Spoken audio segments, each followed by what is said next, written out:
She was invisible.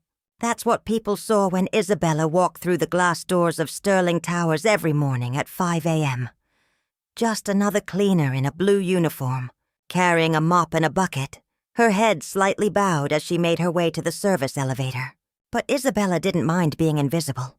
She had learned long ago that some of the most important work in the world goes unseen. Every morning she would clean the marble floors until they shined like mirrors, wipe down the glass walls until they sparkled, and carefully dust every desk in the executive offices. And on each desk she would leave a small sticky note with a kind message. Your smile can change someone's day. Be gentle with yourself today. You are stronger than you know. Most people threw them away without reading them, but Isabella kept writing them anyway, because her mother had once told her something she would never forget. My daughter, Grace had said, holding her hand on her hospital bed one quiet evening. True wealth is not in what you own. It's in how you treat others, even when no one is watching, even when no one says thank you. That is where your treasure lies. Isabella carried those words in her heart every single day. Life had not been kind to her. She had once been a brilliant accounting student at the university, always at the top of her class, always dreaming of a better future. But when her mother fell ill with a terrible sickness that required expensive treatment, Isabella had no choice. She dropped out of school, took the first job she could find, and became a janitor. Her friends felt sorry for her. Her old classmates whispered when they saw her cleaning floors in buildings where they now worked as executives. But Isabella held her head high. She was taking care of her mother, and that was worth more than any degree. One morning, everything changed. Isabella was cleaning the executive floor, humming softly to herself as she mopped near the elevator. She didn't hear the doors open behind her. She didn't see the tall man in the expensive black suit step out, his face buried in his phone, his mind clearly somewhere far away. And then it happened. She turned quickly with the mop, and before she could stop herself, she bumped straight into him. The cup of hot coffee in his hand flew through the air and splashed all over his crisp white shirt and designer jacket. The entire hallway went silent. People froze at their desks. Whispers stopped mid-sentence. Everyone knew who he was. Ethan Sterling, the owner of Sterling Towers, the youngest self-made billionaire in the country, a man known for his brilliance in business and his coldness toward people, a man who never smiled, never joked, and fired employees for far less than spilling coffee on him. Isabella's heart dropped into her stomach. She looked up at him, her eyes wide with fear and regret. Sir, I am so sorry. I didn't see you. Ethan's face was like stone. His jaw tightened. His eyes turned dark with anger. He looked down at his ruined suit, then back at her. Do you have any idea how much this suit costs? He said, his voice low and dangerous. Do you know how important my meeting is in 10 minutes? Do you even think before you move? Isabella felt tears sting her eyes, but she blinked them back.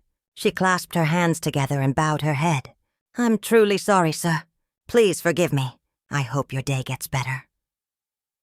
Her voice was soft, but steady, calm, genuine. Ethan stared at her, expecting her to argue, to make excuses, to break down and beg for her job like others had done before. But she didn't. She just stood there, her face full of sincere regret, her eyes meeting his without fear or anger. Just kindness. It unsettled him more than he wanted to admit. He turned sharply and walked away without another word, leaving Isabella standing there trembling. The other workers shook their heads. She's finished, someone whispered. He's going to fire her for sure. But Isabella simply picked up her mop, wiped her eyes, and continued working. That night, Ethan sat in his penthouse apartment, staring out at the city lights below. He had changed his suit, attended his meeting, and closed a deal worth millions. But his mind kept going back to her. The janitor! The way she had looked at him, the way she had apologized without excuses, the way she had wished him a better day, even though he had humiliated her in front of everyone. Why can't I stop thinking about her? He wondered, frustrated with himself. In the days that followed, Ethan found himself noticing her, really noticing her. He would arrive at the office earlier than usual, and from his glass-walled office he would watch her work. She moved with quiet grace, never rushing, always smiling softly to herself. She greeted the security guard warmly every morning. She helped the elderly receptionist carry her bags. She even stopped to encourage a young intern who looked stressed and ready to cry. And then there were the notes. One morning, Ethan found one on his desk. It was written in neat, careful handwriting. Even the strongest trees bend in the storm. It's okay to rest. He stared at it for a long time. No one had ever told him it was okay to rest. His whole life had been about being strong, being perfect, being untouchable. He folded the note carefully and put it in his wallet. One evening, Ethan was working late. The entire building was empty except for the night security and, of course, Isabella. He looked through the glass wall of his office and saw her in the hallway, kneeling on the floor, scrubbing a stubborn stain. She was humming again, that same soft, peaceful tune. And then she smiled at nothing in particular, as if she had just remembered something beautiful. For the first time in years, Ethan felt something warm in his chest. He smiled too. The next day, Ethan called his HR manager into his office. "I want the file of the janitor who works the morning shift. Isabella Mwangi." The manager looked confused but obeyed. When Ethan opened the file, his heart sank. Isabella had been a top student, full scholarship, honors in accounting, but she had dropped out in her final year. The reason was listed simply as family emergency. Ethan did more digging. He found hospital records, payment receipts, loan documents. Isabella's mother, Grace Mwangi, had been diagnosed with a chronic illness that required constant treatment. Isabella had taken the janitor job to pay the bills. She was supporting her mother on a salary that barely covered rent and food. Ethan sat back in his chair, his hands trembling slightly. He felt ashamed of how he had treated her, ashamed of how blind he had been. This woman who had every reason to be bitter, to complain, to give up, was instead filling the world with kindness. She had more dignity in her uniform than he had in all his wealth. But before Ethan could act on his newfound understanding, something terrible happened. One rainy Tuesday morning, Isabella didn't show up for work. Samuel, the security guard, noticed immediately. He knew her routine better than anyone. She was never late, never absent. Something was wrong. By noon, when she still hadn't arrived, Samuel went to Ethan's office. He knocked hesitantly, knowing that disturbing the boss was dangerous. But his concern for Isabella was greater than his fear. "Sir, I'm sorry to bother you, but Isabella, the cleaner, she hasn't come in today. That's never happened before. I'm worried something might be wrong." Ethan's heart jumped in his chest. He stood up immediately, grabbed his coat, and without explanation to anyone, he left the building with Samuel. They drove to the address listed in her file, a small run-down apartment building on the edge of the city. When they knocked on her door, there was no answer at first. Then they heard a weak voice from inside. "Who is it?" It was Isabella, but her voice sounded different, strained, exhausted. "Isabella, it's Samuel, and Mr. Sterling is here too. Please open the door." There was a long silence. Then slowly the door opened. Isabella stood there, her face pale and drawn, her eyes red from crying. She looked shocked to see them, especially Ethan. "Sir? Samuel, what are you doing here?" Before Ethan could answer, he noticed something behind her. The apartment was tiny, barely more than one room. In the corner, on a small bed, lay an elderly woman covered with a thin blanket. Her breathing was shallow and labored. Isabella quickly stepped outside and closed the door slightly behind her, as if trying to hide her situation. "I'm sorry I didn't come to work today. My mother had a very bad night. I couldn't leave her alone. I'll make up the hours, I promise. Please don't fire me. I need this job." Her voice broke as tears started falling down her cheeks. Ethan felt something crack inside his chest. Without thinking, he gently placed his hand on her shoulder. "Isabella, stop. You don't have to apologize. Let me see your mother." Isabella hesitated but finally nodded and let them in. Ethan walked over to Grace's bedside. The elderly woman opened her eyes weakly and tried to smile. "You must be Isabella's boss. She talks about you sometimes. Says you're a very important man." Grace's voice was barely a whisper. Ethan knelt beside the bed, his expensive suit touching the worn floor without him caring at all. "Mrs. Mwangi, my name is Ethan, and I'm going to help you. I'm going to make sure you get the treatment you need." Grace shook her head slightly. "We can't afford that, son. We've tried. The doctors say the treatment is too expensive, but it's okay. I've lived a good life. I just want to see my daughter happy before I go." "Mama, don't talk like that," Isabella cried, falling to her knees beside the bed and clutching her mother's hand. "You're going to be fine. You have to be." Ethan stood up, his jaw set with determination. He pulled out his phone and made several calls right there in that tiny apartment. Within an hour, an ambulance arrived. Not a regular one, but a private medical transport. The paramedics were gentle and professional as they carefully moved Grace onto a stretcher. Isabella was in shock, unable to process what was happening. "Sir, I can't pay for this. I don't understand what's going on." Ethan looked at her with an expression she had never seen before. Soft, caring, almost vulnerable. "You don't have to pay anything. Your mother is going to the best hospital in the city. She'll have the best doctors, the best treatment, everything she needs." Isabella's legs gave out. She would have fallen if Samuel hadn't caught her. Tears streamed down her face. Why are you doing this? I'm nobody. I'm just a cleaner." Ethan stepped closer to her, his voice gentle but firm. "You are not just anything, Isabella. You are someone who has shown me more about humanity in a few weeks than I've learned in my entire life. Please, let me do this. Let me help." That very evening, as Isabella sat in the hospital waiting room while doctors examined her mother, she suddenly felt dizzy. The world spun around her. She hadn't eaten all day, hadn't slept properly in weeks. Her vision blurred, her legs gave out, and she collapsed right there in the hospital corridor.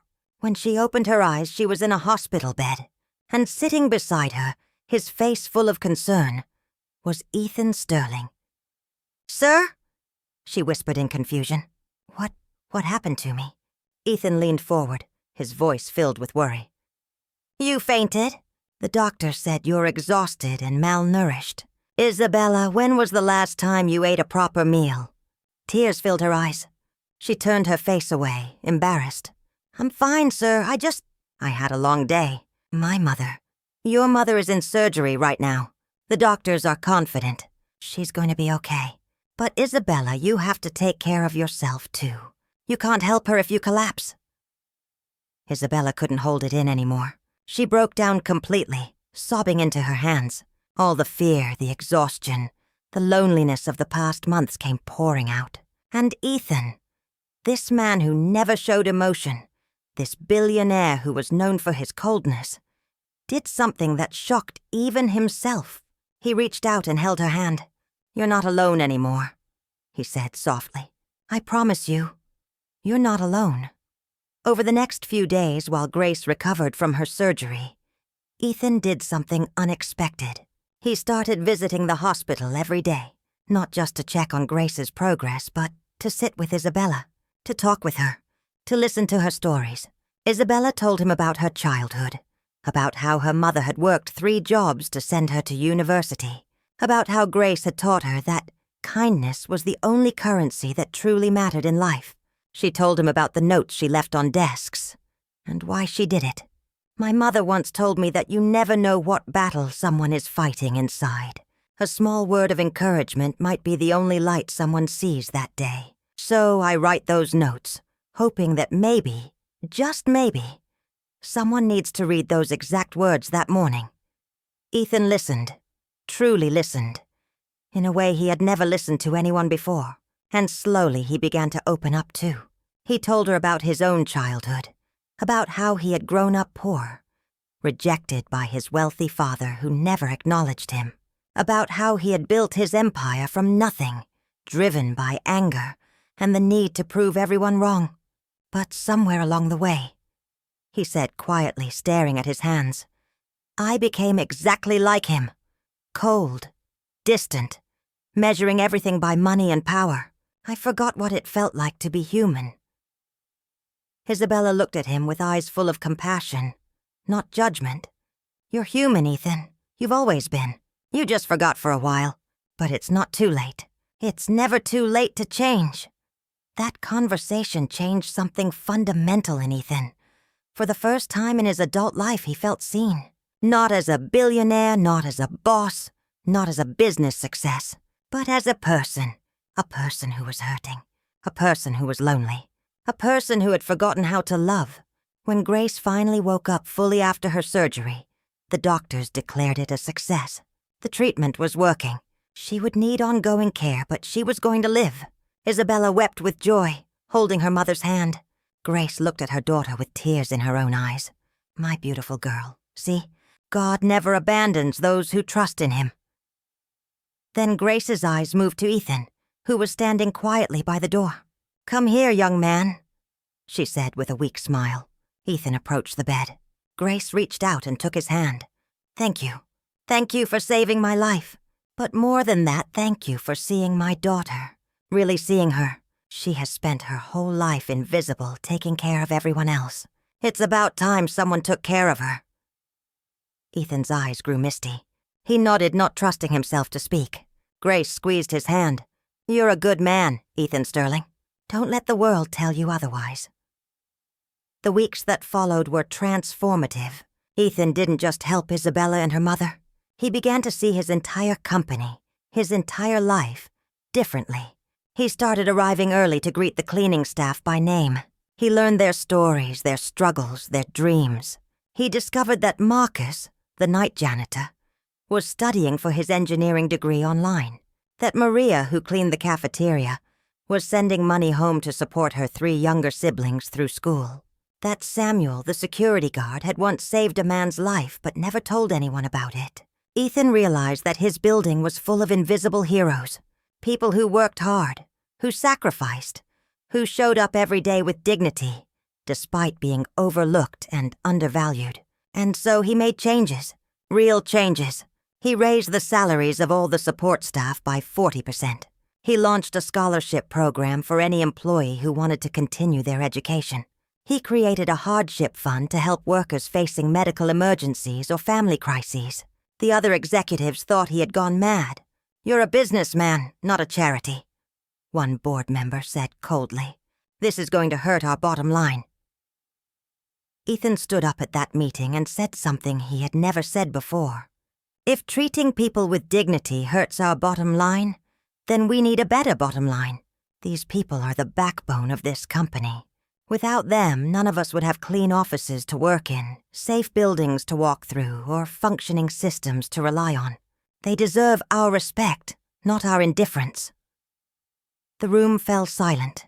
Some board members shook their heads, but others, especially the younger ones, began to nod slowly. Word spread quickly through the building. The invisible workers, the ones who had spent years being overlooked, suddenly felt seen. They felt valued. They felt human. And Isabella? She watched all of this unfold with amazement. One day, Ethan called her into his office. Her heart raced as she entered. She was still technically a janitor, though she hadn't been cleaning much lately, spending most of her time with her recovering mother. Please sit down, Ethan said, gesturing to the chair across from his desk. Isabella sat nervously, her hands folded in her lap. Ethan leaned back in his chair, studying her for a moment. Then he smiled, a real, genuine smile that transformed his entire face. Isabella, I've been thinking. You left university in your final year to take care of your mother. You were studying accounting, correct? She nodded slowly. Yes, sir. But that was years ago. I've forgotten most of it by now. Ethan shook his head. I don't think so. I've seen how you organize your work, how you manage your time, how you handle the finances for your mother's care. You're brilliant, and I want to offer you something. He slid a folder across the desk toward her. I want to pay for you to finish your degree. All expenses covered. Tuition, books, everything. And when you graduate, I want you to come work here. Not as a janitor, but as a financial analyst. Maybe even higher, depending on how things go. Isabella's mouth fell open. She stared at the folder, afraid to touch it. Afraid this was all a dream. Sir, I don't know what to say. This is too much. Why would you do this for me? Ethan stood up and walked around the desk. He knelt down beside her chair so they were at eye level. Because you deserve it. Because you're talented and brilliant and kind. Because you've already given so much of yourself for others. Let someone give back to you for once. Tears spilled down Isabella's cheeks. She tried to speak but couldn't find the words. Finally, she just whispered, "Thank you. Thank you so much." Ethan smiled and gently wiped a tear from her cheek with his thumb. In that moment, something passed between them. Something neither of them had expected.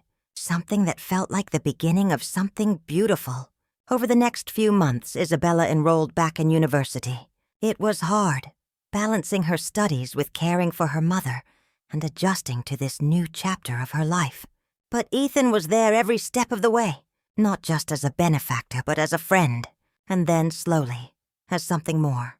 They would study together in the evenings, Ethan helping her review financial models while she taught him about poetry and literature, subjects he had never appreciated before. They would visit Grace together, bringing her flowers and sitting with her for hours, listening to her stories and wisdom. They would walk through the city streets, talking about everything and nothing, discovering that, despite their different backgrounds, they saw the world in surprisingly similar ways. One evening, as they sat on a park bench watching the sunset, Isabella turned to Ethan with a curious expression. "Can I ask you something personal?" "Anything," he replied. "That first day when I spilled coffee on you, you were so angry, so cold. What changed? What made you start seeing people differently?" Ethan was quiet for a long moment, thinking carefully about his answer. "You did," he finally said. "When I yelled at you, when I embarrassed you in front of everyone, you had every right to be angry, to fight back, to hate me. But instead you looked at me with kindness. You wished me a better day, and that confused me. Because in my world, people don't do that. They attack back. They seek revenge. They hold grudges, but you just showed grace. And it made me realize that I had become someone I didn't want to be. Someone who measured people by their titles and their bank accounts, instead of their hearts. You held up a mirror, Isabella, and I didn't like what I saw. So I decided to change." Isabella reached over and took his hand. "You're a good man, Ethan Sterling. You always were. You just needed to remember." He looked down at their intertwined hands, then back up at her face, the way the sunset painted her skin with gold, the way her eyes reflected kindness even after everything she had been through. And in that moment, Ethan Sterling realized something that both terrified and thrilled him. He was falling in love with her, not because she was beautiful, though she was, not because she was smart, though she certainly was, but because she had shown him what it meant to be truly wealthy. And true wealth had nothing to do with money.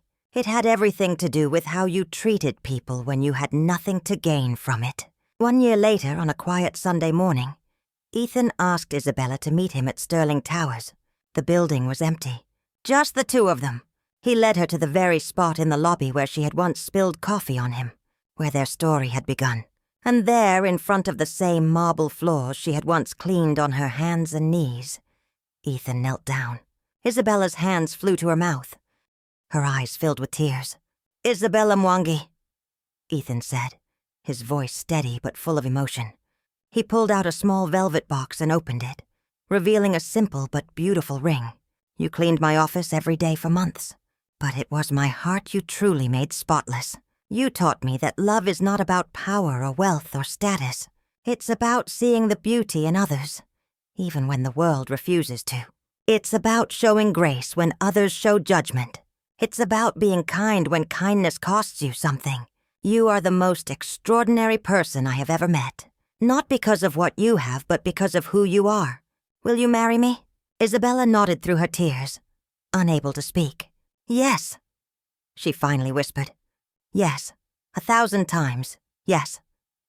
Ethan slipped the ring onto her finger and stood, pulling her into his arms.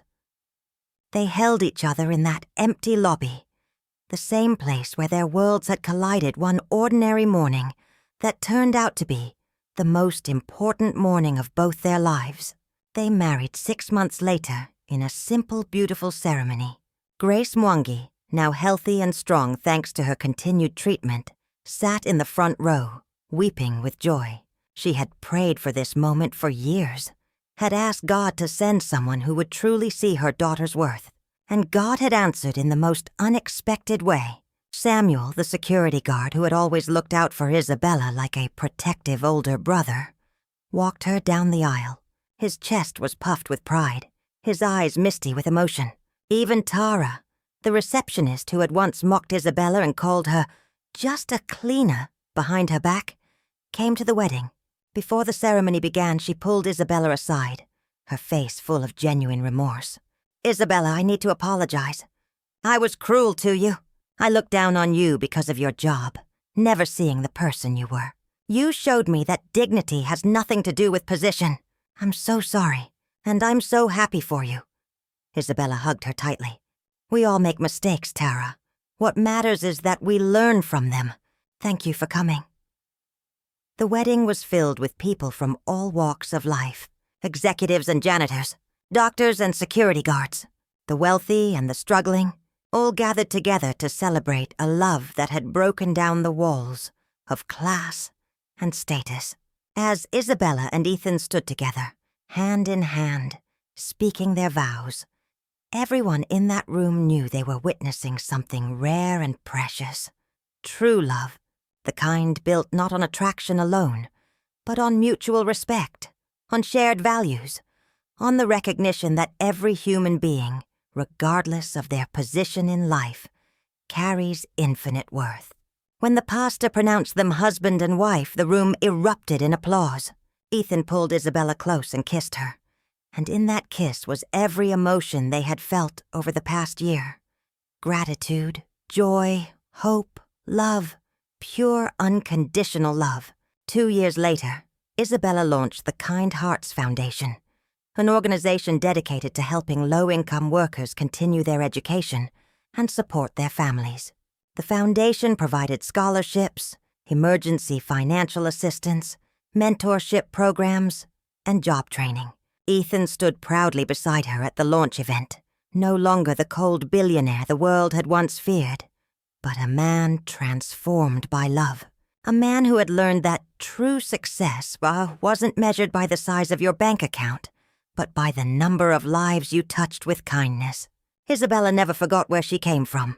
Every morning, even though she now worked as a senior financial analyst at Sterling Towers and ran her foundation, she still left little notes around the office, not as a janitor anymore, but as a reminder that everyone is fighting a battle you know nothing about, that a kind word can save a life, that grace and compassion are not luxuries, but necessities.